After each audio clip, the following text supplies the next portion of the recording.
Bab 267. Kamu bisa selamanya bersandar padaku. Great Lake Villa. Tengah malam supir menyetir kemari, para penjaga keamanan yang sedang patroli malam dari jauh melihat mobil Colden Ye. Setelah keduanya melihat mereka langsung melepaskan mereka pergi. Mobil masuk ke area parkir, supir baru bergegas turun membuka pintu. Colden Ye turun, Claire Sen di pelukannya meringkuk menjadi gumpalan, tubuhnya diselimuti jaket jas Colden Ye. Di sini dekat pantai, saat angin malam bertiup dingin membuat orang gemetar, namun kali ini Claire Sen meringkuk di dekapan Colden Ye yang panas, sedikit pun tidak merasa dingin. Tuan Muda Ye, kalau begitu beberapa hari ini apa Anda akan tinggal di sini? Ya. Colden Ye menjawab dengan suara serak, lalu kembali berkata, besok tunggu Arthur Xiao selesai mengurus urusan datang mencariku, malam ini kamu pulang dulu. Kalau begitu Tuan Muda Ye sendirian. Supir menatap Claire Sen di dalam dekapan Colden Ye dengan sedikit tidak tenang. Aku tidak apa-apa, kamu kembali dulu, kata Colden Ye dengan suara dingin. Paman supir baru mengangguk, baiklah Tuan Muda Ye, bila ada urusan Anda telepon aku pergi dulu. Selesai bicara supir langsung mengendarai mobil pergi.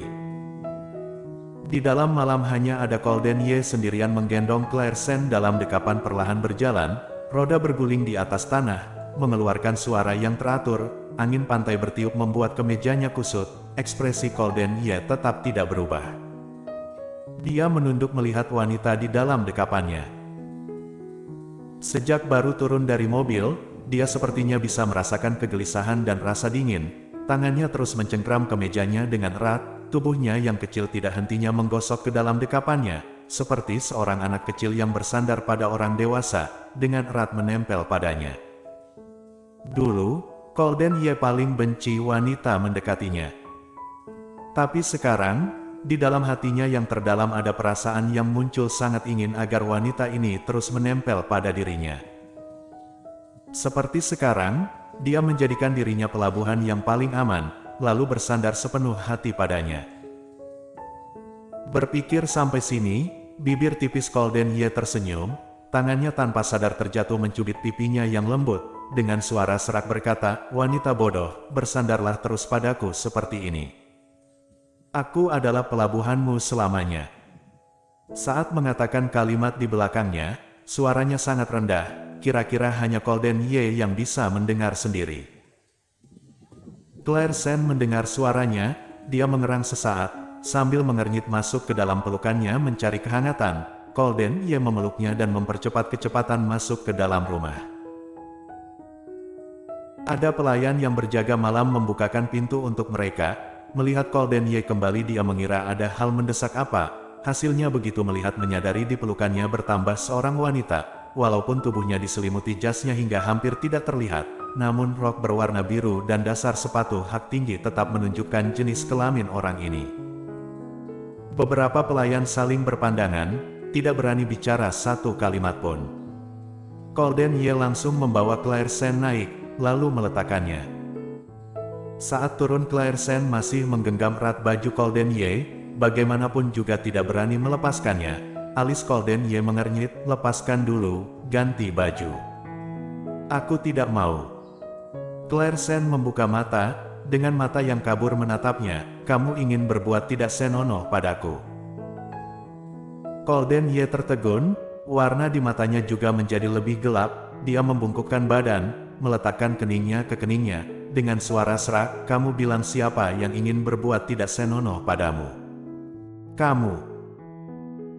Claire Sen melawannya dengan marah, karena gerakannya terlalu besar, wajahnya membentur, bibirnya yang lembut langsung menempel di bibir Colden Ye. Saat itu, Colden Ye merasakan napasnya menjadi lebih memburu, namun tidak menunggu dia bereaksi.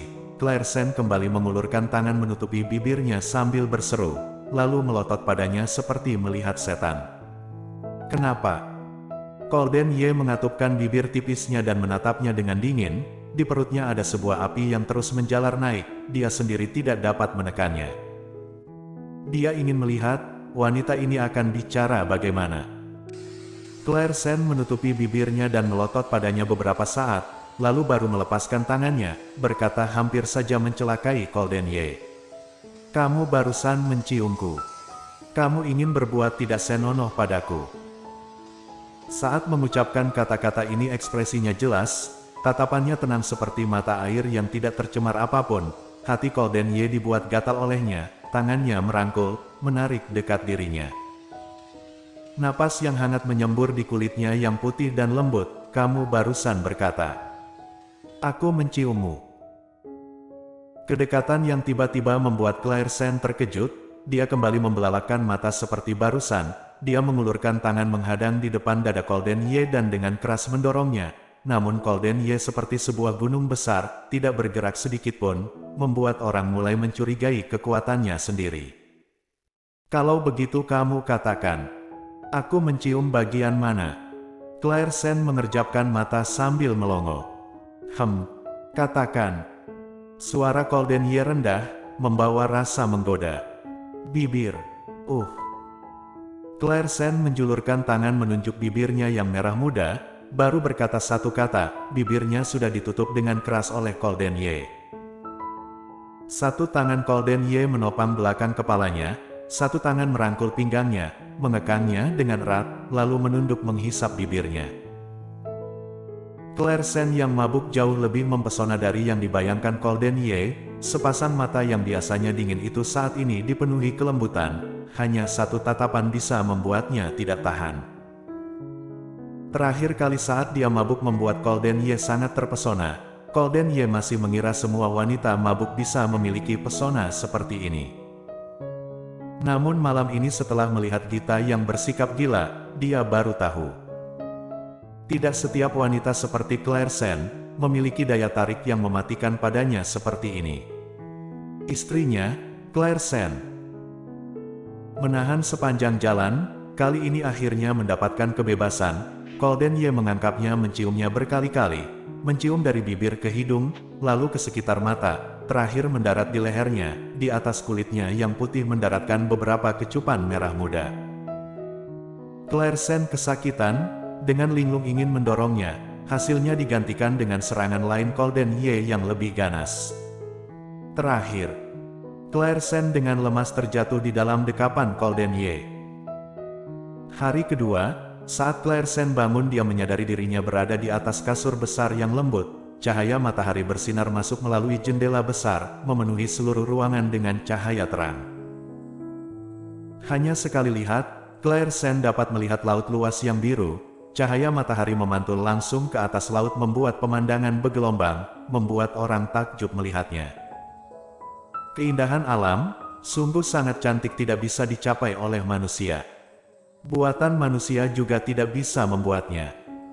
Claire Sen lama menatap laut luas, baru tiba-tiba tersadar. Di sini tempat apa?